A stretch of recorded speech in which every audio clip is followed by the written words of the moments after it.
Students हम discuss करेंगे important news के बारे में। First news is regarding the parliament के मानसून सेशन के पर्सपेक्टिव से है।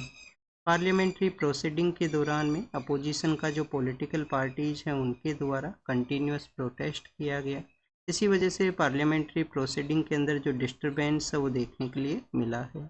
स्टूडेंट्स अपोजिशन के जो लीडर्स हैं उनके द्वारा प्रोटेस्ट क्यों किया गया, उनका डिमांड था कि बिहार के अंदर जो स्पेशल इंटेंसिव रिवीजन का ड्राइव को कैरी आउट किया गया है उसके रिगार्डिंग में जो डिस्कशन है वो किया जाए। गवर्नमेंट के द्वारा अपना जो स्टैंड है वो बताया जाए एसआईआर के पर्सपेक्टिव से।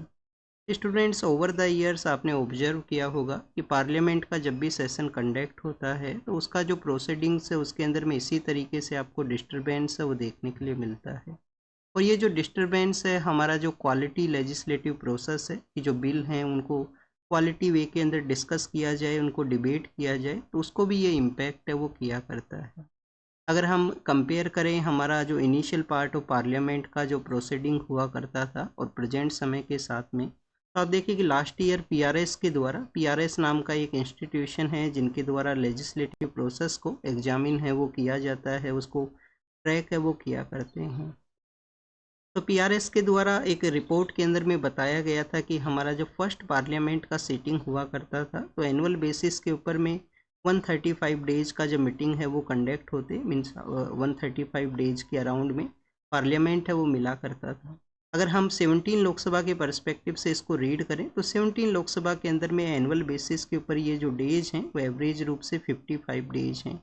तो आप देखिए कि किस तरीके से यहाँ पे जो हाउस का जो असम्बल है उसके अंदर भी रिडक्शन हुआ है। बिल के अगर हम डिस्कशन के रिगार्डिंग में रीड करें तो एवरेज हमारे यहाँ पे अर्लियर फेज में जो मैक्सिमम बिल्स हैं जिनको कमेटी स्टेज के ऊपर भेजा करते थे जिससे कि उसका डिटेल वे के अंदर डिस्कशन है, डेलिब्रेशन है वो किया जा सके। पर प्रेजेंट समय में आपको जो कमेटी स्टेज के लिए जो बिल्स रेफ़र हुआ करते हैं वो ओनली 16% हैं। ओनली 16% जो बिल्स हैं जिनको कि पार्लियामेंट्री स्टैंडिंग कमेटी के लिए सेंड है वो किया जाता है।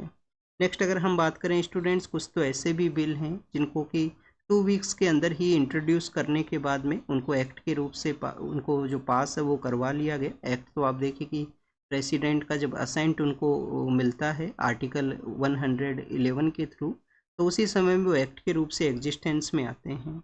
नेक्स्ट अगर हम बात करें ये ओवरऑल जो डिस्टर्बेंस है वो इम्पैक्ट मेजरली किसको करता है, प्राइवेट मेंबर बिल्स को ये इम्पैक्ट है वो किया करता है। प्राइवेट मेंबर बिल्स आप देखिए कि कोई भी पर्सन है जो इंडिविजुअल पार्लियामेंट्रियन है उनके द्वारा ये बिल को प्रेजेंट किया जाता है, चाहे वो गवर्नमेंट का पार्ट हो या ना हो, बट कैबिनेट का पार्ट नहीं होना चाहिए, काउंसिल ऑफ मिनिस्ट्री का जो पार्ट है वो नहीं होना चाहिए।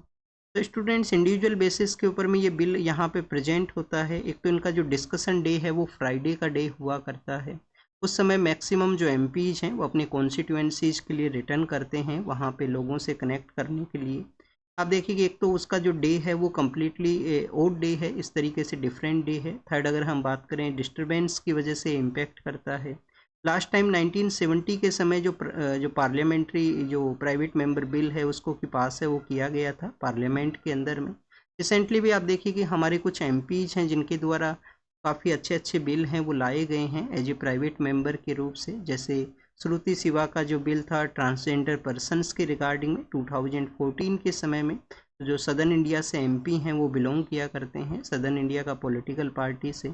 एनसीपी का एक लीडर हैं उनके द्वारा, एनसीपी का जो लीडर हैं उनके द्वारा आप देखिए कि डिजिटल डोमेन के रिगार्डिंग राइट टू डिस्कनेक्ट का एक बिल है उसको प्रपोज किया गया। बट ये बिल अभी जो पास है वो नहीं हुए हैं। लास्ट टाइम 1970 के समय बिल है वो पास हुआ। अब यहाँ पे पार्लियामेंट्री प्रोसेस के बारे में मेंशन है, तो एक बार हम प्रोसेस के रिगार्डिंग में जो प्रोविज़न है या जो एरिया है कैसे ये वर्क किया करता है पार्लियामेंट का सेशन, उसके बारे में एक बार हम रीड करते हैं। फर्स्ट ऑफ ऑल आप देखिए कि पार्लियामेंट्री सेशन के रिगार्डिंग में प्रेसिडेंट के द्वारा जो सम्मन है वो किया जाता है। प्रेसिडेंट के द्वारा सम्मनिंग प्रोसेस है वो आपको देखने के लिए मिलेगा। ये प्रेसिडेंट के थ्रू हुआ करता है, ये आपको पता होना चाहिए। हाउस को प्रिसाइड कौन करते हैं, हाउस के अंदर में हेड कौन हुआ करते हैं, वो आप देखिए कि स्पीकर एंड डिप्टी स्पीकर होते हैं लोकसभा के अंदर में, और चेयरमैन एंड डिप्टी चेयरमैन हैं जो होते हैं राज्यसभा में। तो स्टूडेंट्स हाउस के अंदर में जब भी आपको एडजर्नमेंट करना है डिस्टर्बेंस की वजह से, कि डे का जो कंप्लीट प्रोसीडिंग कंप्लीट हुआ है, तो इस प्रोसेस को हम बोला करते हैं एडजर्नमेंट। और आपको जब एडजर्नमेंट किया जाता है हाउस के प्रिसाइडिंग पर्सन के द्वारा, तो उनके द्वारा एक टाइम है वो बताया करता है। टाइम बताया जाता है कि जो हाउस है वो असम्बल होगा 10 मिनट के बाद में, 2 आवर के बाद में हाउस असम्बल होगा नेक्स्ट डे 11 जो AM का जो समय है उस दौरान में। या आप देखिएगा अगर फ्राइडे का डे है तो हाउस असम्बल होगा मंडे के दिन के अंदर में। तो इनके द्वारा जब भी एडजर्नमेंट किया जाएगा तो टाइम पीरियड है वो बताया जाएगा। एक स्टूडेंट्स होता है adjournment sine die. Adjournment sine die के अंदर में क्या कॉन्सेप्ट है, उसके अंदर में बेसिकली स्टूडेंट्स जो टाइम पीरियड है वो नहीं मेंशन होता है प्रिसाइडिंग पर्सन के द्वारा। तो adjournment and adjournment sine die जो है वो प्रिसाइडिंग पर्सन के द्वारा कंडक्ट होता है। फिर आपको प्रोरोगेशन है वो देखने के लिए मिलेगा, जब हाउस का जो सेशन है उसको एडजर्नमेंट साइन डाई कर दिया गया है, टाइम पीरियड नहीं बताया गया है, तो प्रेसिडेंट उस हाउस को प्रोरोगेट है वो करते हैं कि हाउस का जो सेशन का जो मीटिंग है वो कंप्लीट है यहाँ पे हुआ है। तो प्रोरोगेशन है वो आपको प्रेसिडेंट के थ्रू देखने के लिए मिलेगा। एक स्टूडेंट डिजोल्यूशन भी हुआ करता है जब काउंसिल ऑफ मिनिस्टर्स अपना जो कॉन्फिडेंस है लोकसभा के अंदर में लॉस्ट कर चुके हैं, कोई भी अल्टरनेटिव फॉर्म वहाँ पे नहीं बचा है कि जिनके द्वारा गवर्नमेंट को फॉर्म किया जाए, तो उस समय प्रेसिडेंट लोकसभा को डिजोल्व करते हैं। टाइम पीरियड कंप्लीट हुआ है तो उस दौरान में भी इलेक्शन अगर अनाउंस होने वाले हैं तो उस दौरान में भी लोकसभा है उसको डिजोल्व किया जाता है प्रेसिडेंट के द्वारा। ये स्टूडेंट्स हमने प्रोसेस के बारे में देखा। अभी आप देखिए कि PRS के बारे में हमने रीड किया था, तो एक आपको यहाँ पे इंफॉर्मेशन ये भी होना चाहिए कि जो हमारा 17th लोकसभा कंडक्ट हुआ था उस दौरान में डिप्टी स्पीकर का जो पोस्ट है उसको नहीं फिल किया गया था। डिप्टी स्पीकर के रिगार्डिंग में एक पार्लियामेंट्री कन्वेंशन है कि जो अपोजिशन का जो पॉलिटिकल पार्टी है उनको ये जो सीट है, उनको ये जो पोस्ट है वो दिया जाएगा। और ये आर्टिकल 93 के अंदर में तो आप देखिए कि इस पोस्ट के बारे में मेंशन है, और वो पार्लियामेंट्री कन्वेंशन है जो पॉलिटिकल पार्टीज ने अपने कंसेंसस के ऊपर डेवलप है वो किया था।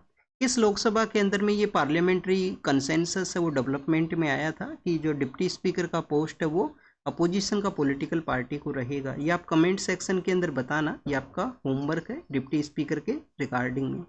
नेक्स्ट अगर हम बात करें इंडिया और US के पर्सपेक्टिव से है, US के जो पॉलिटिकल लीडर हैं डोनाल्ड ट्रंप वहाँ के प्रेसिडेंट, उनके द्वारा कहा गया है कि ओवर द टाइम वो जो टैरिफ है उसको इंक्रीज करेंगे इंडिया के अगेंस्ट में। उनके द्वारा कहा गया कि सब्सटेंशियली रेज करेंगे टैरिफ को। क्यों यहाँ पे रेज किया जाएगा, क्योंकि इंडिया कंटिन्यूस रसिया के साथ में अपना जो ऑयल परचेज का एक्टिविटी है उसके अंदर में इन्वॉल्व है।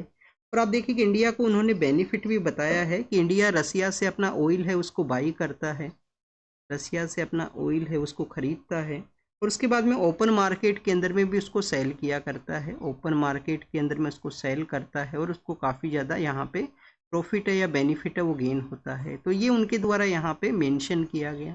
स्टूडेंट्स उनके द्वारा 20% जो टैरिफ है इंडिया से जाने वाले जो प्रोडक्ट हैं, जो गुड्स हैं, जो US का टेरिटरी के अंदर में एंटर करते हैं, उनके ऊपर 25% का जो टैरिफ है वो इन्होंने इम्पोज किया था रिसेंटली, जो आने वाले 1 या 2 डेज के अंदर में एग्जिस्टेंस में आएगा। जो इंडियन जो गुड्स हैं उनका प्राइस है वो वहाँ पे इंक्रीज होगा।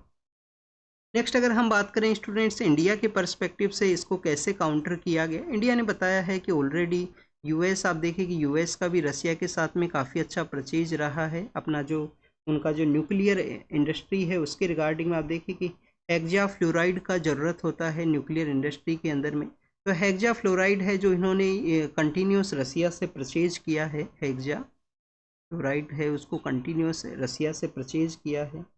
पोलेडियम नाम का एक इलेक्ट्रिकल जो व्हीकल्स है उसके अंदर में यूज होने वाला एक प्रोडक्ट है, उसको भी इन्होंने परचेज किया है। फर्टिलाइजर हैं, केमिकल्स हैं रसिया से जो US के द्वारा खुद अपने द्वारा कंटिन्यूस परचेज हैं वो किए गए।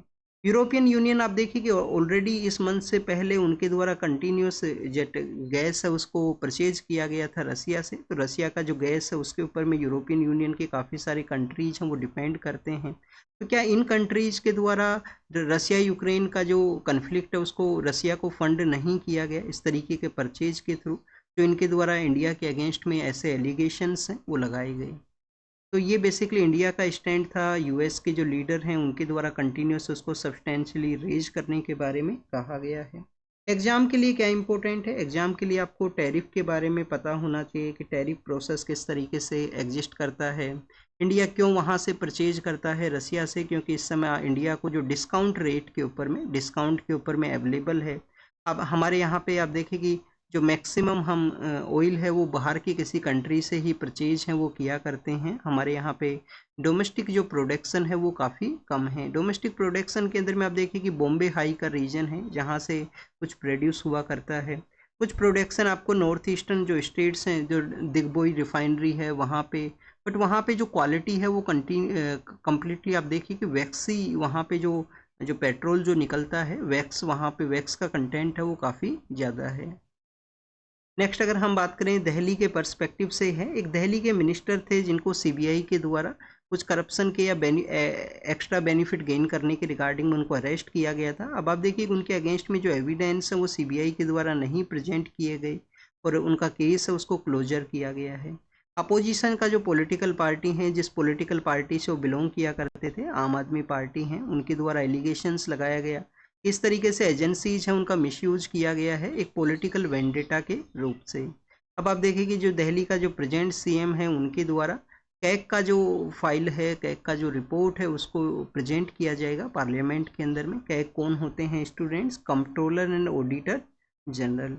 इनको बेसिकली जो पब्लिक पर्स है उनके कस्टोडियन या गार्जियन के रूप से भी देखा जाता है। पब्लिक अकाउंट कमेटी है जो एग्जामिन करती है हमारे यहाँ पे गवर्नमेंट का जो स्पेंडिंग्स है।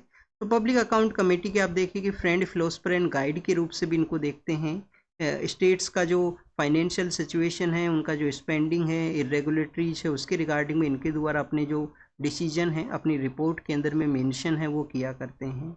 आर्टिकल 148 के अंदर में कैग के बारे में मेंशन है। आर्टिकल 148 के अंदर इनके बारे में मेंशन है।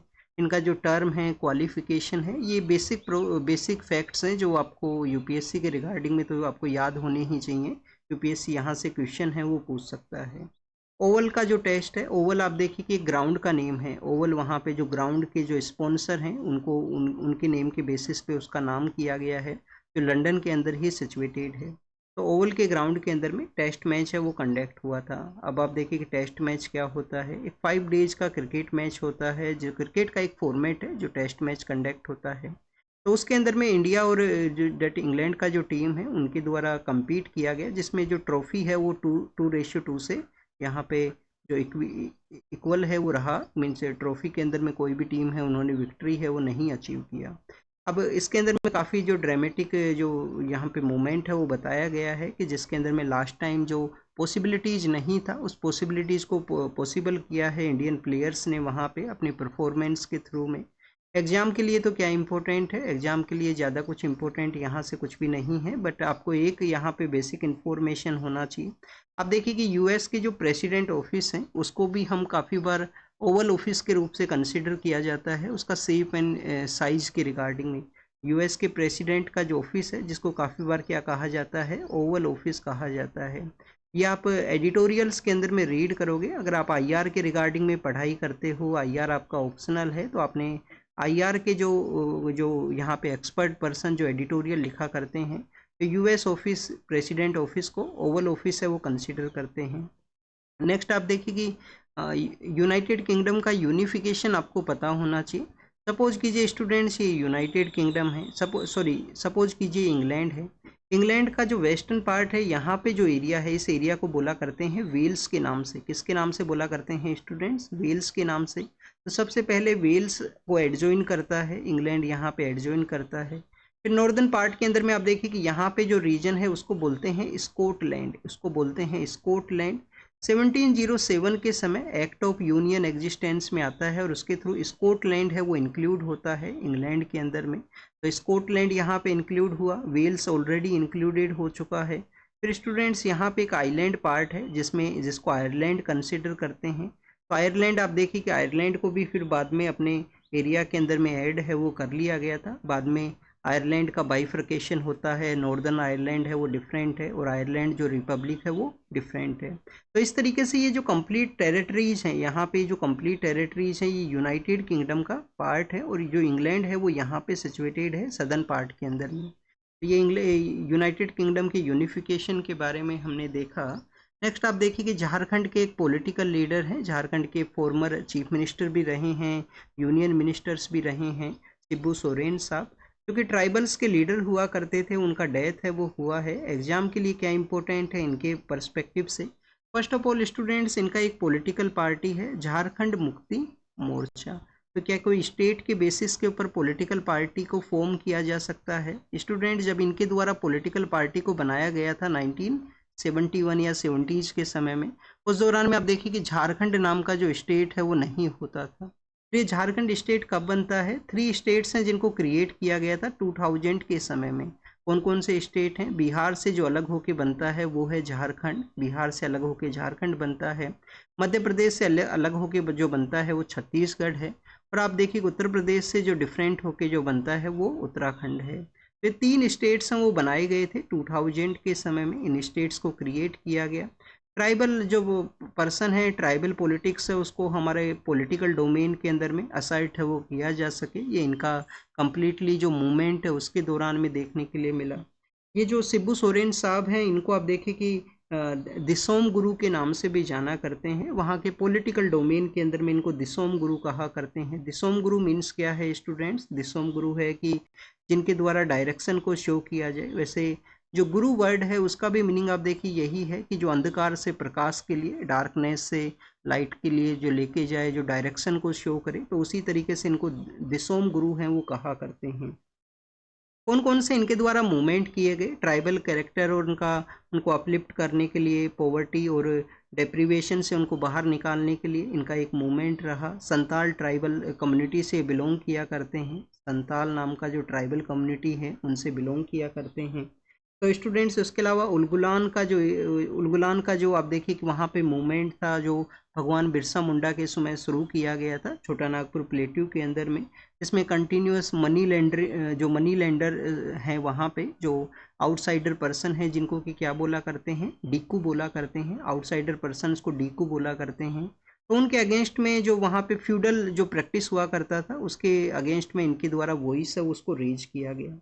अब आप देखिए कि यहाँ पे हमने डिक्कू के बारे में रीड किया, संताल के बारे में रीड किया, ट्राइबल्स के वॉइस के बारे में रीड किया, और मनी लेंडर्स का जो प्रॉब्लम्स है, जो उनके द्वारा जिस तरीके से एग्रीकल्चर लैंड को कैप्चर कर लिया जाता था, जो मनी को रीपे नहीं किया करते थे, तो उन सब प्रैक्टिस के अगेंस्ट में वॉइस था। बट एग्जाम के लिए आपको यहाँ पे एक संताल रिबेलियन के बारे में पता होना चाहिए। अभी आप देखिए कि 30 जून का जो डे है वो गया है लास्ट मंथ के दौरान में, उसको झारखंड के अंदर में एज ए हूल दिवस के रूप से भी सेलिब्रेट करते हैं। हूल दिवस उस डे को सेलिब्रेट करते हैं। हूल दिवस क्यों सेलिब्रेट करते हैं? क्योंकि संताल के अंदर में जो एक 2 पर्सन हुआ करते थे, एक पर्सन का नाम है सीडो एंड कानो। सीडो एंड कानो नाम के जो पर्सन है उनके द्वारा ट्राइबल कम्युनिटी को एक जगह यूनाइट किया गया और ब्रिटिश के अगेंस्ट में जो मूवमेंट को कैरी आउट करते हैं। हमारा जो 1857 का जो रिवोल्ट है, उससे पहले आप देखिए कि इनके द्वारा इस रिवोल्ट के अंदर में उनके द्वारा इस तरीके से ब्रिटिश के अगेंस्ट में जो यूनाइट हुए ये लोग, और इन्होंने इनिशियल पार्ट में जो ब्रिटिश को डिफीट भी फेस हुआ था, बट बाद में ब्रिटिश रिकवर करते हैं अपना जो उनके मॉडर्न जो वेपन्स हुआ करते थे उसके थ्रू में। तो स्टूडेंट्स, हमारा जो मोरल बूस्ट जो हमारे 1857 के जो रिवोल्यूशनरीज हैं उनके मोरल बूस्ट के अंदर में वो काफ़ी एक इम्पोर्टेंट रोल है वो प्ले किया था कि ब्रिटिश अथॉरिटीज़ हैं, ब्रिटिश जो पर्सनस हैं उनको डिफीट है वो किया जा सकता है। जैसे हमारे संताल ट्राइबल कम्युनिटी के जो लोग हैं उन्होंने यूनाइट होते हुए संताल रिबेलियन के दौरान में किया। नेक्स्ट अगर हम बात करें, हूल दिवस उन्हीं के मेमोरी के अंदर में सेलिब्रेट होता है। 30 जून का वो डे है, शायद उस दिन ये डे है वो सेलिब्रेट होता है कि उस दिन ये डे को एक बार आप वेरीफाई ज़रूर से करना स्टूडेंट, 30 जून है या 29 जून है, इस तरीके से वो डे है जिसको हूल दिवस के रूप से सेलिब्रेट किया करते हैं। नेक्स्ट अगर हम बात करें स्टूडेंट्स, कुछ फॉर्मर जो पुलिस पर्सनल्स हैं जिनके ऊपर में फेक एनकाउंटर का जो केस है उसके पर्सपेक्टिव से आप देखें कि उन पर्सनस को यहाँ पे लाइफ टर्म का जो जेल है वो मिला है। उनके ऊपर फेक एनकाउंटर के जो केसेज हैं वो लगे थे। जब भी स्टूडेंट्स पुलिस के जब एक्शंस इंक्रीज होते हैं, एक्शंस मीन्स आप देखिए कि जब पुलिस स्टेट क्रिएट होता है तो उस समय ऐसा जो इरेगुलेशंस हैं वो सामने आते हैं। चाहे हमारे कंट्री के ऐसे एरिया जहाँ पे क्राइम काफ़ी ज़्यादा इंक्रीज हो गया था, बाद में स्पेशल पुलिस का जो टीम्स हैं वो बनाई गई। तो आप देखिए जब स्पेशल पुलिस का जब टीम्स वहाँ पे बनाई जाती हैं और वो पुलिस वहाँ पे अपने एक्शंस को कैरी आउट करती है, इनिशियली पार्ट में आपको देखने के लिए मिलेगा क्रिमिनल पर्सनस हैं वो डिक्रीज होते हैं, क्रिमिनल पर्सनस को एलिमिनेट किया गया। बट बाद में आप देखना कि काफ़ी बार आपको ऐसे भी केसेस सामने आएंगे कि पुलिस का एट्रोसिटी किया गया है, वहाँ पे पुलिस के द्वारा ही आप देखिए कि किसी इलीगल एक्टिविटी है उसके अंदर इंगेजमेंट है वो देखने के लिए मिलता है। तो ये बेसिकली जो फेक एनकाउंटर है उसके बारे में है, जिसके पर्सपेक्टिव से भी रिफॉर्म का ज़रूरत है। पुलिस एट्रोसिटी है उसके अगेंस्ट में, कस्टोडियल टॉर्चर है उसके अगेंस्ट में वॉइस है उसको रेज किया जाए। और कस्टोडियल टॉर्चर को तो आप देखिए एलिमिनेट करने का ज़रूरत है, क्योंकि हमारे यहाँ पे कंटिन्यूस डेट जो ऐसे पर्सनस हैं जिनका डेथ हुआ है कस्टोडियल टॉर्चर की वजह से, वो इंक्रीज होने के लिए इंक्रीज है वो हुए हैं। नेक्स्ट अगर हम बात करें स्टूडेंट्स स्कीम के नेम के बारे में है कि स्कीम के अंदर में जो पर्सन अभी लिविंग पर्सन है उनका नेम को यूज किया जाए या ना किया जाए, उनका पिक्चर वहाँ पे यूज होगा या नहीं होगा। तो उसके पर्सपेक्टिव से सुप्रीम कोर्ट के अंदर में सदर्न इंडिया का जो डीएमके नाम का पॉलिटिकल पार्टी है उनके द्वारा अप्रोच किया गया कि आप इसके अंदर में बताइए। कि हाई कोर्ट के अंदर भी आप देखिए कि इसके पर्सपेक्टिव से उनके द्वारा हाई कोर्ट को भी रेफर है वो किया गया था।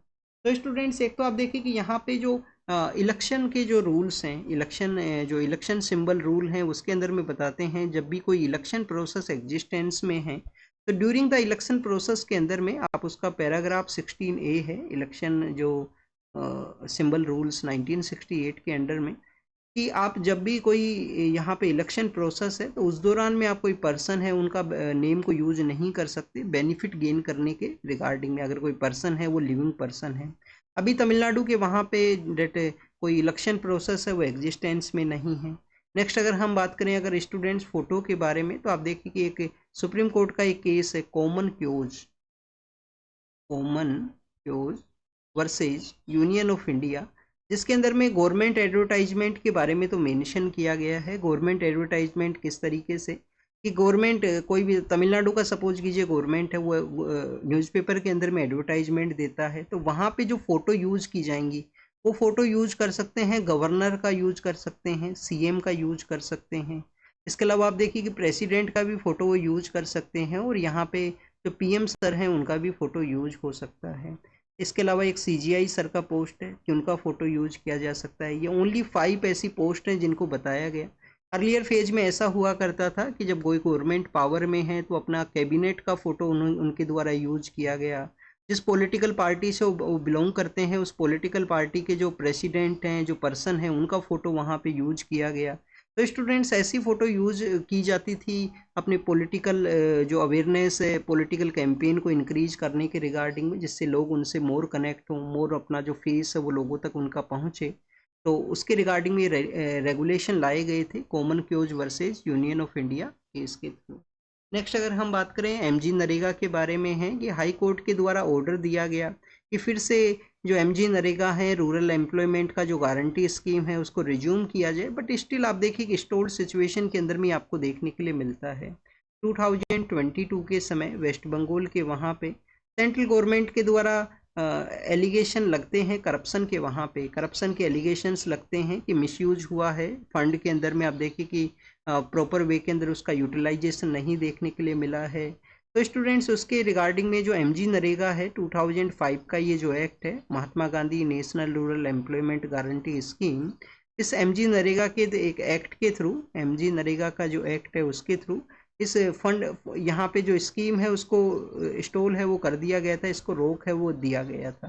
तो एक्ट के अंदर ही मेंशन है एक प्रोविजन के अंदर में कोई फंड का अगर मिसमैनेजमेंट होता है तो आप उसको रोक सकते हो। नेक्स्ट अगर हम बात करें स्टूडेंट्स, अब आने वाले समय के अंदर में इसको एग्जिस्टेंस में लाया जाएगा, लोगों को जो एम्प्लॉयमेंट है वो मिलेगा। अगर हम बात करें एमजी नरेगा के बारे में तो आपको यहाँ पे बेसिक इन्फॉर्मेशन पता होना चाहिए। बेसिक इन्फॉर्मेशन आपको ये पता होना चाहिए कि कितने दिनों का एम्प्लॉयमेंट ये ग्रांट करता है। 100 डेज का एम्प्लॉयमेंट आपको देता है। बट अगर आपने रजिस्ट्रेशन कर दिया है एम्प्लॉयमेंट के रिगार्डिंग में, क्या किसी तरीके का स्किल आपको रिक्वायर्ड है, तो अनस्किल लेबर आपको रिक्वायर, किसी तरीके का जो स्किल आपको नहीं रिक्वायर्ड है, बस आपको रजिस्ट्रेशन करना है आपके रूरल एरिया के अंदर में जो पंचायत पर्सन है वहाँ पे, कि आपको यहाँ पे एम्प्लॉयमेंट के रिगार्डिंग में कैरी आउट करना है। 15 डेज तक अगर आपको एम्प्लॉयमेंट नहीं मिलता है तो आपको आप देखें कि जो 15 डेज का जो पैसा है वो भी आपको मिलेगा अगर एम्प्लॉयमेंट आपको नहीं प्रोवाइड किया जाता है। नेक्स्ट अगर हम बात करें 1/3 जो एम्प्लॉयर जो वर्कर रहेंगे इसके अंदर में वो कौन रहेंगे, 1/3 जो वर्कर हैं वो वुमेन्स रहेंगी। फिर आप देखिए कि फंडिंग पैटर्न के बारे में है कि फंडिंग के अंदर में 75% जो पैसा है वो सेंट्रल के द्वारा कैरी आउट किया जाएगा। 25% जो पैसा है वो यहाँ पे स्टेट के द्वारा कैरी आउट होगा। इनका सोशल ऑडिट होगा ग्राम सभा के अंदर में। मिनिस्ट्री कौन सा है जो इसको डील करता है? मिनिस्ट्री ऑफ पंचायती राज है क्या इसको डील करने के रिगार्डिंग में, या मिनिस्ट्री ऑफ रूरल डेवलपमेंट है? तो students ministry of rural development है जो यहाँ पे MG नरेगा स्कीम का इम्प्लीमेंटिंग यहाँ पे मिनिस्ट्री है। तो ये बेसिकली आप देखिए कि जो मटेरियल कॉस्ट है वो सेंटर के द्वारा होता है, प्रॉपर इम्प्लीमेंटेशन वो स्टेट के द्वारा होता है। ये इस तरीके से कोऑपरेशन भी आपको सेंटर स्टेट का इस स्कीम के थ्रू देखने के लिए मिलेगा। नेक्स्ट अगर हम बात करें स्टूडेंट्स इलेक्शन कमीशन के बारे में है। इलेक्शन कमीशन के बारे में मेंशन ये किया गया है कि अभी SIR के पर्सपेक्टिव से जो वॉइस रेज हुआ है अपोजिशन के पॉलिटिकल पार्टीज का, तो इलेक्शन हमारे जो एक फॉर्मर CGI सर हैं जो अपने एक स्टेटमेंट में कहा करते थे कि डेमोक्रेसी सर्वाइव करता है जब इंस्टीट्यूशन उस कंट्री के सर्वाइव करते हैं, कि इंस्टीट्यूशन से उनका काफ़ी इंपॉर्टेंट रोल है। इंस्टीट्यूशन अगर सर्वाइव करेंगे तो डेमोक्रेसी है वो भी वहाँ पे उस कंट्री के अंदर में सर्वाइव है वो करेगा। अब आप देखिए कि आज 5 अगस्त का भी डे है। 5 अगस्त के डे हमारा ही जो नाइबर कंट्री है बांग्लादेश, वहाँ पे आप देखिए कि किस तरीके से मिसमैनेजमेंट देखने के लिए मिला था। फिर लोग मूवमेंट करते हैं, जो अपोजिशन का जो पॉलिटिकल पार्टीज हैं उनका भी वहाँ पे उनको एक अपॉर्चुनिटी दिखा कि स्टूडेंट्स के मूवमेंट को वो सपोर्ट करते हैं। क्यों वहाँ पे स्टूडेंट्स ये पॉसिबल हुआ? क्योंकि वहाँ पे इंस्टीट्यूशंस हैं, इंस्टीट्यूशंस का कंटिन्यूस जो कोऑपरेशन है, जो पब्लिक का जिस तरीके का डिमांड था उसके अकॉर्डिंग में आपको नहीं देखने के लिए मिलेगा। कोटा सिस्टम जो रिजर्वेशन कॉन्सेप्ट है उसको इंक्रीज कर दिया गया। तो ऐसे ही हमारे institution election commission of India के बारे में कहा गया है, जिनका मेन रिस्पॉन्सिबिलिटी है, जो कस्टोडियन है हमारे इलेक्टोरल सिस्टम का, फ्री एंड फेयर मैनर के अंदर में इलेक्शन को कंडक्ट कराना है, फ्री एंड फेयर मैनर के अंदर में। मोर ट्रांसपेरेंसी का ज़रूरत है, एक्शंस के अंदर में मोर ट्रांसपेरेंसी यहाँ पे होना चाहिए। अपोजिशन का जो पॉलिटिकल पार्टी है उनका जो डिमांड है उसको यहाँ पे कंटिन्यूस सुना जाए उनके द्वारा, जिससे कि स्टूडेंट्स इंस्टीट्यूशन के ऊपर में जो ट्रस्ट है वो यहाँ पे इंक्रीज हो, इंस्टीट्यूशंस के ऊपर में जो ट्रस्ट है वो यहाँ पे इंक्रीज हो। तो ये क्रेडिबल जो इलेक्टोरल सिस्टम, डेमोक्रेसी और free and fair and transparent manner है उसी के बारे में डिस्कशन किया गया है कि जो क्राइसिस ऑफ ट्रस्ट है जिसको रिजोल्व है वो किया जाए। GS पेपर सेकंड के अंदर में आपसे यहाँ से सवाल हैं वो पूछे जा सकते हैं। नेक्स्ट अगर हम बात करें बैंकिंग सेक्टर के बारे में है कि 2020 के समय में जो आप देखें कि कोविड का भी समय हुआ था, लोगों के पास में जो इकोनॉमिक पावर है उसके अंदर भी रिडक्शन हुआ था। 20 से लेकर 22 का जो समय है उस दौरान में हमारा जो बैंकिंग सेक्टर है उसके अंदर जो ब्रांचेज ओपन हुए थे अलग अलग एरिया के अंदर में, जिनके अंदर लिटिल बिट रिडक्शन है वो देखने के लिए मिला था। ब्रांचेज का ऑपरेशन के अंदर में बैंकिंग इंस्टीट्यूशंस के एफिशिएंसी के रिगार्डिंग में क्वेश्चंस वो रेज हुए थे। अभी जो रिसेंट जो आप देखिए कि एक पोज देखने के लिए मिला था उसके अंदर में रिडक्शन हुआ है और हमारे बैंकिंग सेक्टर्स ने फिर से अपना जो परफॉर्मेंस है उसको इंक्रीज किए हैं।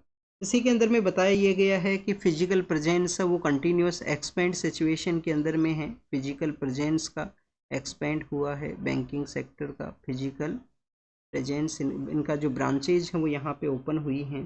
जो स्लो डाउन हुआ था उसको रिकवर कर लिया गया है। हमारे जो एडल्ट पर्सनस हैं उनके 94% के आसपास आप देखिए कि उनके जो बैंक अकाउंट्स हैं वो एक एक्टिव स्टेट के अंदर हुआ करते हैं। समय के साथ में मोर डिजिटल आप देखिए कि कनेक्टिविटी की वजह से डिजिटल पेमेंट है, UPI है, KYC है, ये कॉन्सेप्ट हमारे यहाँ पे इंक्रीज हुए हैं। तो स्टूडेंट्स अब रिकवरी फेज को यहाँ पे बताया गया है। वैसे भी आप देखें कि जब कोविड के बाद में जो भी इंस्टीट्यूशंस का मीटिंग हुआ था तो उनका अल्टीमेट टारगेट यही था कि इकोनॉमिक सिचुएशन को रिकवर है उसको रिस्टोर है वो किया जा सके। नेक्स्ट अगर हम बात करें स्टूडेंट्स हमारा जो फाइटर प्लेन्स हैं उनके बारे में है। आप देखिए कि मिग नाम का जो फाइटर प्लेन है हमारा इंडियन एयरफोर्स के अंदर में हुआ करता है। अब ये हमने रसिया इसको परचेज किया था। क्यों इसको परचेज किया था? क्योंकि 1962 का जो इंडिया चाइना वॉर है, इंडिया चाइना वॉर के समय जो आप देखिए कि जो इंडिया को जिस तरीके से डिफ़िकल्टी फेस हुआ था उस दौरान में, उसके बाद में इनको परचेज किया गया। 1965 का जो पाकिस्तान के साथ में वॉर है, 1971 पाकिस्तान के साथ में वॉर और बांग्लादेश लिबरेशन के दौरान में, और स्टूडेंट्स इवन 99 जो कारगिल वॉर का जो समय है उस दौरान में मिग का जो यूटिलाइजेशन है वो किया गया। समय के साथ में आप देखिए कि इसके काफ़ी सारे ऐसे इंसिडेंट सामने आने लगे जिससे इसको जो अब देख कॉफिन भी बताया करते थे, फ्लाइंग कॉफिन इसको कहा करते थे। कभी भी गिर जाता है, काफ़ी बार इसके एक्सीडेंट सामने आते हैं। तो उसी को देखते हुए अब समय जब डिमांड है कि जो नए जो यहाँ पे एयरक्राफ्ट्स हैं, लाइट कम्बैट जो एयरक्राफ्ट्स हैं, लाइट कम्बैट एयरक्राफ्ट, उनको इंक्लूड है वो किया जाए हमारे एयरफोर्स का जो डोमेन है उसके अंदर में। और भी इंक्रीज हुआ है यूएस के साथ में भी। आप देखिए कि इंजन के रिगार्डिंग में जो टेक्नोलॉजी के पर्सपेक्टिव से एक एग्रीमेंट है वो भी हुआ था कि जिसके अंदर में जो टेक्नोलॉजिकल कोऑपरेशन है वो किया जाएगा, जो हमारे यहाँ पे बूस्ट है वो कर सकता है इंडियन एयरफोर्स का जो यहाँ पे। नेक्स्ट अगर हम बात करें स्टूडेंट्स पोल्यूशन के पर्सपेक्टिव से हैं, central pollution control board, central pollution control board, जो कि आप देखिए कि 1974 का जो वाटर का जो एक्ट है और 1981 का जो एयर का एक्ट है, एयर पोल्यूशन प्रिवेंशन और वाटर पोल्यूशन प्रिवेंशन के जो एक्ट हैं उसके अंडर में ये वर्क किया करता है। तो स्टूडेंट्स अभी रिसेंटली जो यहाँ पे प्रिंसिपल ऑफ नेचुरल जस्टिस के थ्रू कोई भी डैमेज हुआ है उसका रेस्टिट्यूशनरी जो इम्पोज है वो करने का जो पावर है पोल्यूशन कंट्रोल बोर्ड को दिया गया है सुप्रीम कोर्ट के द्वारा। अब यूपीएससी ऐसे ही क्वेश्चन है वो फ्रेम करता है। समय के साथ में सुप्रीम कोर्ट ने कोई ओपिनियन यहाँ से आपसे पूछ लिया या कोई सुप्रीम कोर्ट के द्वारा कोई पावर ग्रांट कर दिया गया तो यूपीएससी आपसे क्वेश्चन पूछ लेगा कि आपको क्या जो पोल्यूशन कंट्रोल बोर्ड हैं उनको यहाँ पे पावर है क्या क्या रेस्टिट्यूशनरी डैमेज के रिगार्डिंग में जो फाइन इम्पोज करना, इस तरीके का पावर उनको दिया गया है क्या। तो यस स्टूडेंट्स, ये आपको इस तरीके से समय के साथ में अपनी जो बुक्स हैं उसके अंदर में आपको अपग्रेड करना होता है, जो आपको पता होना चाहिए जिससे कि आप जो यूपीएससी जैसे क्वेश्चन पूछे उसको आप डील है वो कर सको।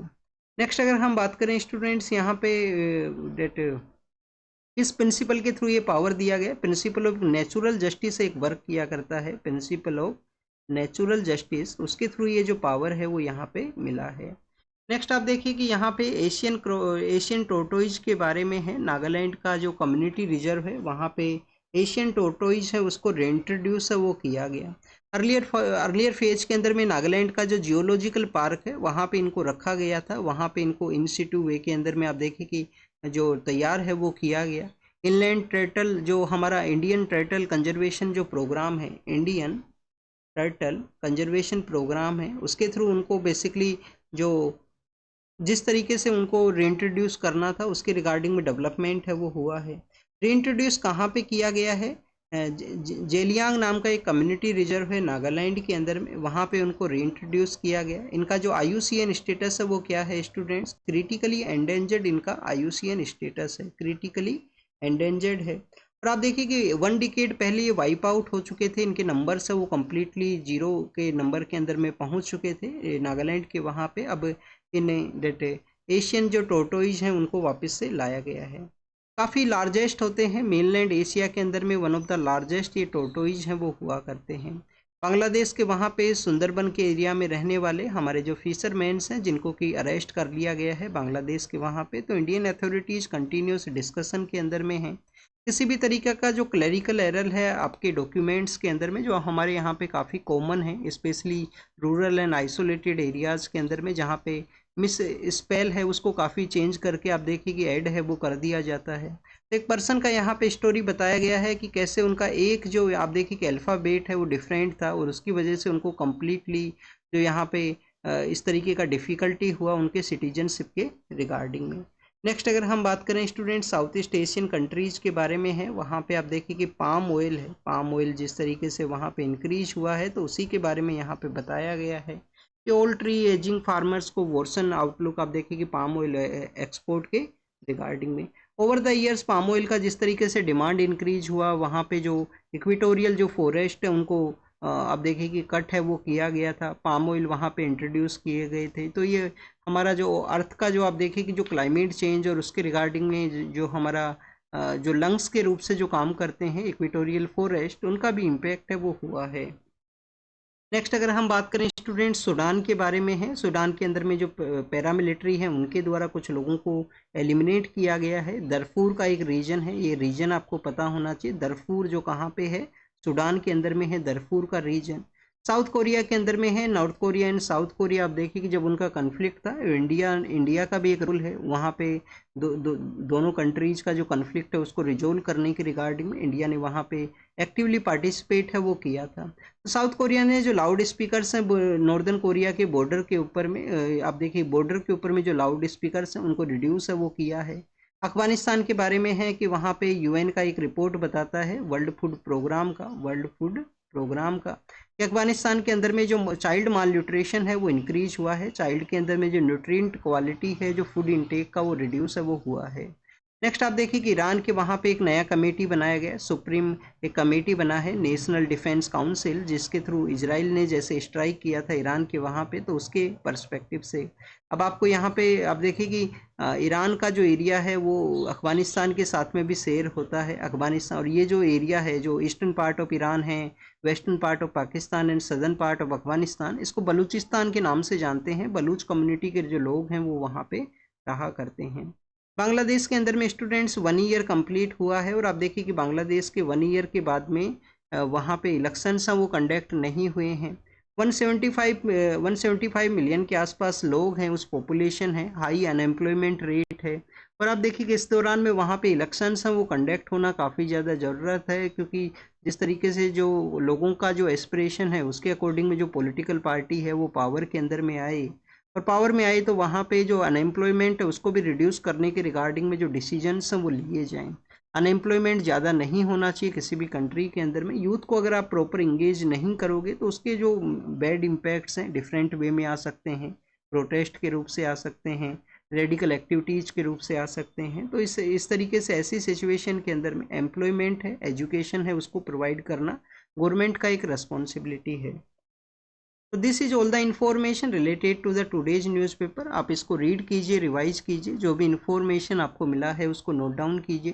Thank you students, thank you very much.